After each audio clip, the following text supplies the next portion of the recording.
Thinking in English now has a Patreon. If you love listening to my podcast and you want to help and support the podcast to grow, please consider subscribing. We run weekly conversation clubs exclusive to Patreon subscribers where you can practice speaking with other learners and other native ESL tutors. They take place every Tuesday at 12 p.m. and 6 p.m. UK time, so work out your own time zones. There's also bonus episodes, one-on-one classes with myself, and much more. So click the link in the description or head over to patreon.com/thinking in English. Hello, I'm Tom Wilkinson, and welcome back to the Thinking in English podcast, a podcast for intermediate to advanced level English learners. After just 45 days as Prime Minister of the UK, Liz Truss has resigned. Today, let's talk about what happened, discuss why Truss resigned, and predict what is going to happen next. And, at the same time, let's learn and practice some political and economic vocabulary. You can find the full transcript of this episode for free over on the Thinking in English blog. Check out my Instagram, Thinking in English Podcast, for more content, and leave a like, rating, or review wherever you are listening right now. Here is today's vocabulary list. As always, the written list is available in the description of the podcast and also on my blog, thinkinginenglish.blog. Rebellion. Action against those in authority. For example, there was a political rebellion against her economic policies. Front runner. The person, animal, or organization that is most likely to win something. As in, she is the front runner in the school math competition. Mandate. The authority given to an elected group of people, such as a government, to perform an action or govern a country. For instance, the government is hoping to win the election and get a mandate for their policies from the people. To cut. To make something shorter, lower, smaller, etc. As in, the singer promised to cut ticket prices for his next concert. Ill-advised. Not wise, and likely to cause problems in the future. For instance, he made an ill-advised investment in the property market. To sell off. To charge a low price for something, to encourage people to buy it. As in, the supermarket is selling off bananas at half price. On the brink of something. If something is on the brink of a bad situation, it is likely the situation will happen soon. For example, the country is on the brink of civil war. General election.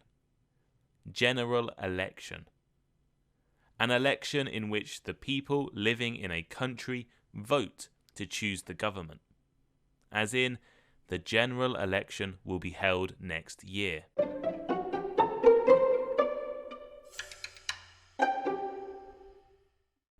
Liz Truss has resigned as the Prime Minister of the UK after only 45 days in power, the shortest time of any British leader in history. No one could have predicted her resignation at the beginning of September, when she was elected as leader of the country by a majority of Conservative Party members. Yet, a series of terrible economic policies, bad decisions, and poor political management left Truss weak and ineffective. And after a rebellion by Conservative Party MPs, Truss finally made the decision to step down on October 20th. Today, let's take a deeper look into the reasons why Liz Truss resigned as Prime Minister, and briefly discuss what will happen next. And at the same time, let's learn some useful political English vocabulary. In July, Prime Minister Boris Johnson resigned after years of controversy and scandals. Despite leading the Conservative Party to their largest election win since 1987, Johnson lost the support of his MPs and was forced to resign. I actually recorded episodes related to this a few months ago. I recommend listening if you haven't already. However, to summarise, Johnson's time in office was full of issues. He became the first British Prime Minister to be punished by the police while leading the country for hosting parties during the strict COVID lockdowns that his own government introduced. Taxes were increased and the cost of living was becoming a crisis. Johnson tried to change government rules to stop his friends from being punished for corruption, and in general, the Conservative Party was confused with a lack of focus and policies. And the final issue that directly led to a loss of confidence in Boris Johnson was a scandal over the former MP Chris Pincher, who had assaulted people. The Johnson government knew about his behaviour, but lied publicly about it. After a lot of pressure, Johnson announced his resignation and the search for a new leader of the Conservative Party and a Prime Minister for the UK began. After a quite complicated process, Liz Truss and Rishi Sunak emerged as the two front runners. Rishi Sunak was the Chancellor under Boris Johnson, so the guy in charge of the economy and money, and was the most popular person with other politicians. Liz Truss was inspired by Margaret Thatcher, promised tax cuts, and was the most popular with Conservative Party members. At the beginning of September, Truss was announced as the winner of the party election and officially became the Prime Minister after meeting with Queen Elizabeth. The leadership of Truss started off with a tragedy. Queen Elizabeth II passed away just one day after meeting with Truss. The UK government effectively stopped for 2 weeks while the country was conducting funeral arrangements for the former monarch. Truss was at the centre of many ceremonies, meaning that her first real actions as Prime Minister began towards the end of September. And just 1 month later, Truss has announced her resignation. In her own words, she stated, "I cannot deliver the mandate on which I was elected." So, what happened in the last month? Why did Liz Truss resign? Well, as I already mentioned, Truss replaced Boris Johnson as the leader of the Conservative Party. And due to the structure of British politics, the leader of the largest political party automatically becomes the Prime Minister of the country.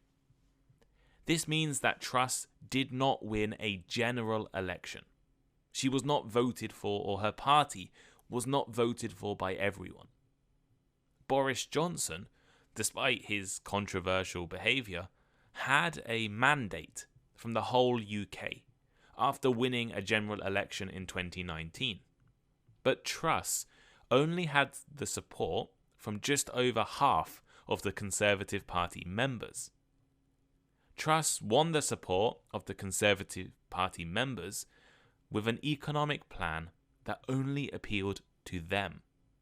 It was not good for the entire country, and it was not even good for all Conservative Party supporters, but it was enough to get her elected. But as Prime Minister, there was no way her ideas would be popular nationally. Moreover, she was not the first choice of her colleagues in Parliament. Rishi Sunak received the most votes from Tory MPs, and many Conservatives were worried about Truss's economic ideas and her ability to govern the country. Her rivals, including Rishi Sunak, warned that Truss's plan was risky and the Conservatives would probably not win the next election with such policies. But it was what the party members wanted. They wanted tax cuts. When Truss won the party election, she refused to give roles to anyone who had supported her rivals in the election. This meant that many of the most experienced Conservative Party politicians were just pushed away, and experts criticised her government for having a lack of talent. And in just under a month, the two most senior officials in the UK government, apart from the Prime Minister, so the Chancellor and the Home Secretary, were both fired. The political crisis in the UK began with an economic mess.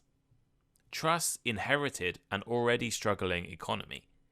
Inflation was at record levels, the UK recovery from the pandemic was slower than expected, energy prices were incredibly high due to Russia's war in Ukraine and an incredibly hot summer. Truss was elected by the Conservatives on the promise of cutting tax, and that is exactly what she did. On September 23rd, Kwasi Kwarteng, the former Chancellor of the UK, introduced the UK's largest tax cuts in over 50 years. The idea was that by cutting tax, people will have more money, and as they have more money, they will spend more money, and therefore push the UK economy forward. The problem is that this economic policy has never really worked. The tax cuts were aimed to help the richest people in the UK and large corporations, and they would have cost the UK around £45 billion over a 5-year period. Giving extra money to rich people does nothing really to help the UK economy, as the people are already rich and will likely not spend any more money than they already do. Truss's economic plan was described as Trussonomics, a reference to the economic ideas of former US President Ronald Reagan's Reaganomics. It quickly became clear that the tax cuts were ill-advised. The Monday after the policy was announced, investors rejected the plan.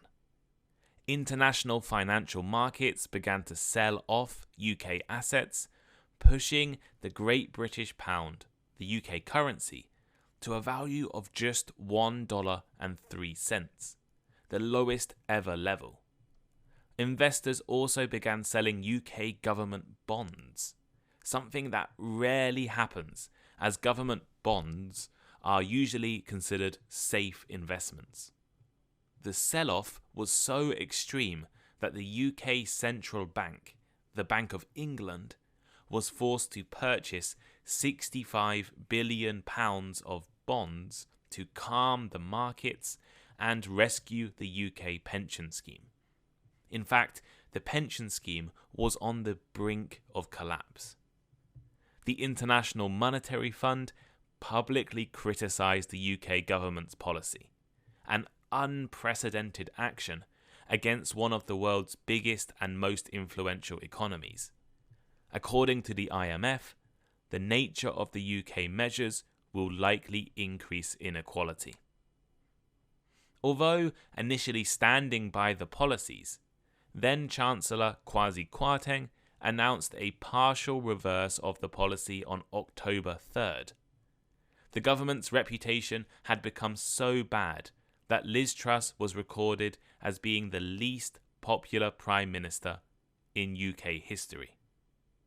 And in an attempt to rescue her time in office, she sacked Kwarteng on October 14th. His replacement, Jeremy Hunt, immediately reversed Truss's economic plan and criticised her idea of borrowing more money to fund tax cuts.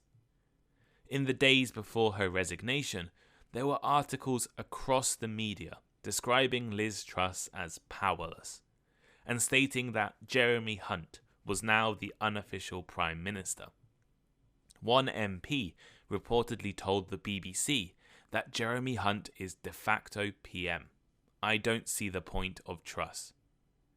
Many Conservative Party politicians believe that Truss's reputation and authority would never recover. Last Monday, it was Jeremy Hunt, not Liz Truss, who stood up in Parliament and announced the new plans. The image of her sitting silently next to someone who was removing everything she believed in was humiliating. A few days later, the Home Secretary resigned after breaking a rule about emails. But during her resignation, she attacked Liz Truss and Liz Truss's ideas. And the final issue came over a parliamentary vote on fracking, a method to extract gas from the ground. The Conservative MPs were told to vote in a certain way, and there were scenes of MPs being physically pushed and forced to vote in the way the government wanted. It was clear that no one in the government had control over the Conservative Party anymore, and Truss had no choice but to resign. So, what comes next? Well, the UK will have to choose another Prime Minister, the third this year. But I guess it's inaccurate to say the UK gets to choose. Instead, it will be the Conservative Party MPs and maybe the members who elect the new leader. Although I recorded an episode on the process to choose a new Prime Minister only a few months ago, it has changed already. The new leader will be chosen by October 28th. Conservative MPs must first get the support of 100 other MPs to be eligible for the election.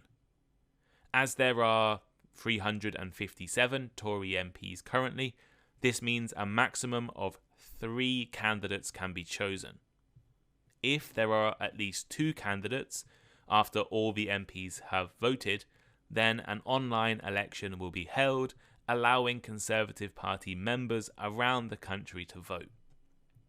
I'm writing this episode on Saturday, October 22nd. So what I'm about to say may be wildly out of date by the time you hear this episode. But as I am writing, Rishi Sunak is the only candidate to have so far secured 100 nominations. He lost to Truss in the earlier election, but was popular among politicians. However, Sunak had issues around his wife, who is a billionaire who doesn't pay tax in the UK. Not a good look for a politician. The first person to publicly enter the race to become Prime Minister was Penny Mordaunt, with around 21 supporters so far. The biggest shock, however, is that there is a growing support for Boris Johnson to return as Prime Minister, just a few months after he resigned. He flew back from vacation after Truss's resignation and reportedly sent his advisors a message saying, "We are going to do this. I'm up for it." Opposition parties have called for a general election to be held. Labour Party said that the British people deserve so much better than this revolving door of chaos. However, as the next election is not scheduled until 2024, it seems unlikely the new Conservative leader will make this decision. And there have also been calls for Truss not to use a fund given to former Prime Ministers.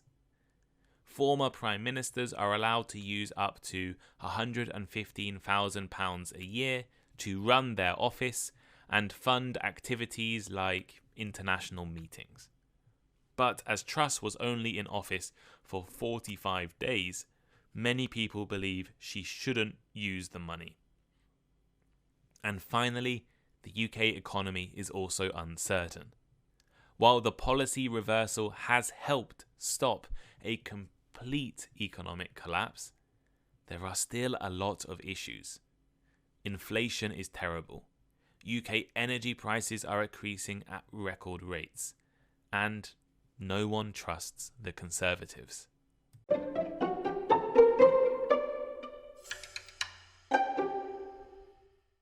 So here is today's final thought. Today I have tried to explain why Liz Truss resigned as the Prime Minister of the UK.